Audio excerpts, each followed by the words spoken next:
UPSC में अपना परचम लहराने के बाद प्रख्या गुलिया आज बादली अपने क्षेत्र पहुंची तो वहां पर ग्रामीणों ने उनका जोरदार और भव्य स्वागत किया गया। इस मौके पर बादली क्षेत्र के सभी गणमान्य व्यक्ति मौजूद रहे। इस मौके पर आशा हुड्डा मौजूद रही, साथ ही बादली के विधायक जीता नंबरदार, विनोद गुलिया, सोमवीर भुक्कल, मामन ठेकेदार, अन्य लोगों ने यहां पर शिरकत की।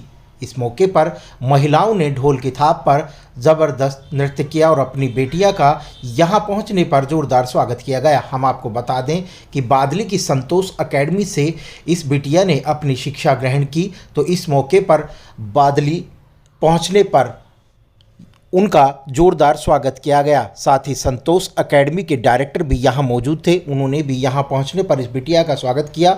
साथ ही रिबन काटवाकर एकेडमी में उनका स्वागत किया गया, क्योंकि ऐसे होनहार बच्चों की वजह से शिक्षक का नाम भी गौरवान्वित होता है। और इस मौके पर उनके डायरेक्टर भी यहां मौजूद रहे। उन्होंने कहा कि प्रख्या गुलिया शुरू से ही इंटेलिजेंट थी और उन्होंने यूपीएससी क्लियर कर कर अपने क्षेत्र के साथ साथ सभी का नाम रोशन किया। इस मौके पर संजय कबलाना भी मौजूद रहे, उन्होंने शॉल उड़ाकर बिटिया का जोरदार स्वागत किया गया। आशा हुड्डा ने कहा, मैं बिटिया को हार्दिक शुभकामनाएं देती हूं, उज्जवल भविष्य की कामना करती हूं।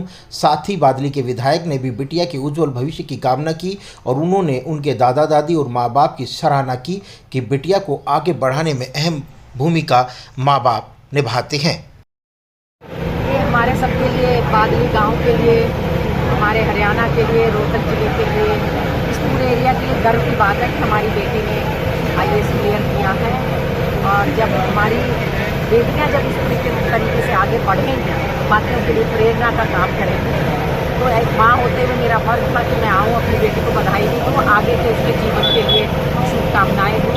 और जो मुझे सबसे अच्छी बात लगी वो ये कि यहाँ पूरे गाँव ने मिलकर जो उसका भव्य स्वागत किया है। ये एक बड़ी अच्छी परंपरा है कि हम अपनी बेटियों को प्रोत्साहित करने के लिए इस तरीके से उनका स्वागत करें। मैं पूरे गुलिया किस्सा को बधाई देता हूँ और बधाई देता हूँ प्रख्या के दादा दादी को, मम्मी पापा को और पूरे गांव को, और उनके ससुराल पक्ष से उनकी ससुर सास और एक हमारी बेटी ने हमारे गांव का देश में नाम रोशन किया। और ऐसी बेटियां हमारे जब गांव में होती है तो हमारे बच्चों को प्रेरणा मिलती है कि प्रख्या की तरह कोई आईएएस बने, कोई आईपीएस बने, कोई पायलट बने, कोई डॉक्टर बने। मैं अपनी बेटी को बहुत बहुत बधाई देता हूँ और उज्जवल भविष्य की मैं कामना करता हूँ। ऐसे प्रख्या जैसे हमारे बेटियाँ हैं तो हमारा देश तरक्की करे। प्रख्या, आपको बहुत बहुत बधाइयाँ। पहले तो आप आईएएस बने हैं, गांव का, देश का, प्रदेश का नाम रोशन किया है। तो कितने घंटे आपने पढ़ाई की और कैसे आप आईएएस बनी, कैसे ये सफ़र आपने तय किया, थोड़ा बताइए। Thank you sir. सबसे पहले तो दूसरा मैं आपको थोड़ा ठीक करना चाहूँगी आपकी बात को। आईएएस जो है वो मेरा प्रेफरेंस नहीं था। मेरी पहली प्रेफरेंस जो है वो आईपीएस रही है यूपीएससी सिविल सर्विसेज में, तो मैंने उसी के लिए ही तो हो सकता है मुझे उस रैंक में आईपीएस मिल भी जाए, वरना आईआरएस जो सर्विस है वो मुझे इस बार यूपीएससी सिविल सर्विस से प्राप्त होगी। और दूसरा, पढ़ाई कितने घंटे, तो वो डिपेंड करता है, मतलब जब, क्योंकि इससे पहले जब मैं फुल टाइम पढ़ रही थी तो मैं पढ़ती थी, मतलब 9-10 घंटा चलता था। लेकिन उसके बाद ही मैंने पिछले साल से कॉर्पोरेट में काम करना भी शुरू कर दिया, तो उसके साथ थोड़ा सा मतलब जॉब और पढ़ाई दोनों मैनेज करना पड़ता था, तो 5-6 घंटे डेली का रहता था। 5-6 घंटे डेली। संतोष एकेडमी में पढ़ी हैं, काफ़ी यहाँ की यादें जुड़ी हुई हैं, तो थोड़ा बताइए। सर, मैंने अपना 11th-12th जो है वो यहाँ संतोष एकेडमी से किया था। और वही जो सब्जेक्ट्स, क्योंकि मैंने साइंस स्ट्रीम लिया था, तो उसी में जो मेरे सब्जेक्ट्स थे, बायोलॉजी जो है वो, बायोलॉजी केमिस्ट्री, इनमें से 2 सब्जेक्ट है जो मैंने आगे भी कंटिन्यू किए अपने ग्रेजुएशन में भी।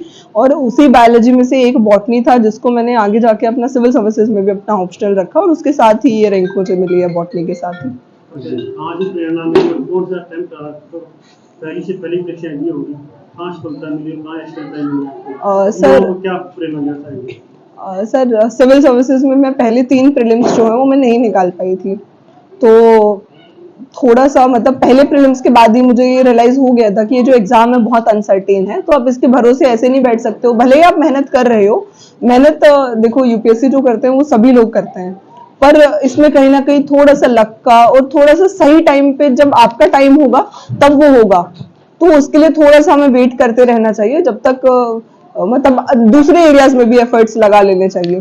तो मैंने एक प्लान बी भी कहीं ना कहीं तैयार कर लिया था, मैंने बीएड कर लिया था, साथ में मैंने सीटेट टेस्टेड वगैरह क्वालिफाई कर लिए थे, तो मैंने दूसरे अटेम्प्ट के बाद बीएड कंटिन्यू किया था। तो मैंने एकदम पढ़ाई छोड़ के तैयारी नहीं की, मैं साथ में दूसरे कोर्स भी कर रही थी, दूसरे एग्जाम्स का भी कर रही थी थोड़ा बहुत। बादली क्षेत्र में और आसपास में मुझे लगता है कि झज्जर जिले में ये पहली सफलता है जो एक लड़की ने पाई है। क्या चैलेंजेस रहे, संक्षेप में वो जानना चाहते हैं। सर इस बार झज्जर डिस्ट्रिक्ट का रिजल्ट काफी अच्छा रहा है। हम तकरीबन 7 लोग हैं जो इस डिस्ट्रिक्ट से निकले हैं।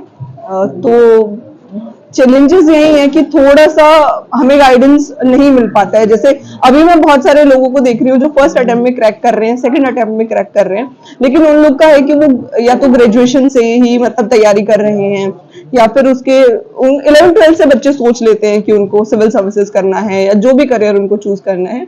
लेकिन हमारे लिए चीजें बहुत अलग थी। मेरे लिए था कि ये भी था कि मैं टीचर भी बन जाऊं, एसएससी सीजीएल भी मैं दे लूं। जब मैं ग्रेजुएशन में थी तो मैं बहुत कंफ्यूज थी, लेकिन फाइनल ईयर तक आते आते मैंने थोड़ा सा डिसाइड किया था कि मैं उसके लिए जाऊंगी। तो मैं जब फाइनल ईयर के एग्जाम के लिए प्रिपेयर कर रही थी तो मैं साथ में थोड़ा थोड़ा बॉटनी का नोट्स भी मैंने बनाना शुरू कर दिया था।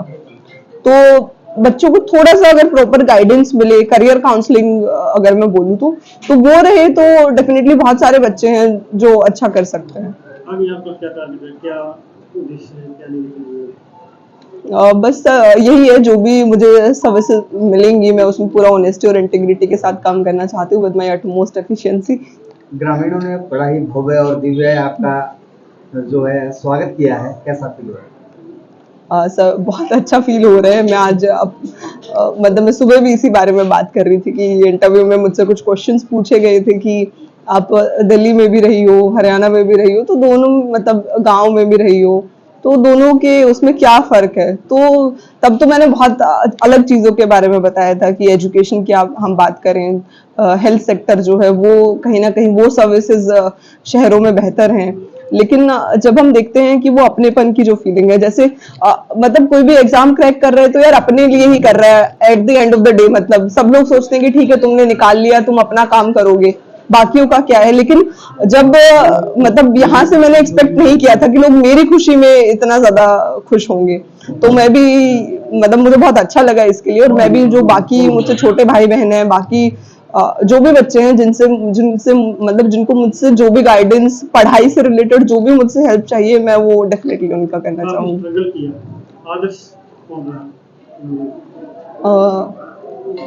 सर सबसे ज्यादा तो मेरी दोनों मम्मियाँ ही, मतलब एक मेरी मम्मी है, दूसरी मेरी मदर इन लॉ, तो दोनों का ही बहुत ज्यादा रहा है। इसके अलावा भी बाकी लोग हैं, मतलब बाकी भाई बहन हैं, इन लोग का भी बहुत सपोर्ट रहा था।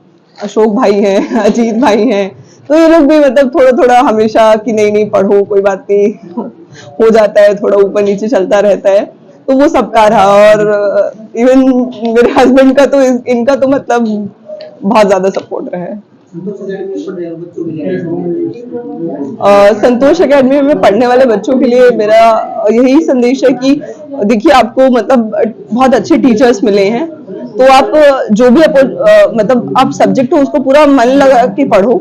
और अगर करियर से रिलेटेड या फिर अगर सिविल सर्विसेज में कोई भी आना चाहता है तो मैं उनके लिए हमेशा अवेलेबल रहूंगी हेल्प के लिए। तो मतलब ऐसा नहीं है कि आप सिर्फ पढ़ाई में ही अच्छा कर रहे हो, बाकी भी बहुत सारे एरियाज हैं।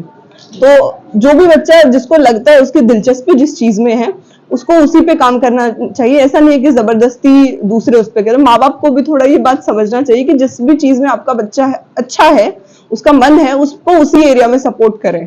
सोशल मीडिया का जमाना है, सब सोशल मीडिया को आजकल फॉलो कर रहे हैं, तो तैयारी में कितना आपका रहा है या आप दूर रहे हैं? सर 2 ऐप जो मैंने कंटिन्यूअसली यूज किए हैं वो है टेलीग्राम और यूट्यूब।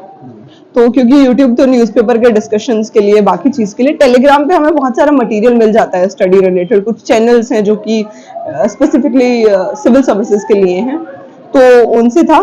इसके अलावा बाकी जो है क्योंकि जब मैंने जॉब करना शुरू किया तो व्हाट्सएप हमें रेगुलर मीटिंग्स के अपडेट के लिए, उन सब चीज़ के लिए चाहिए होता था।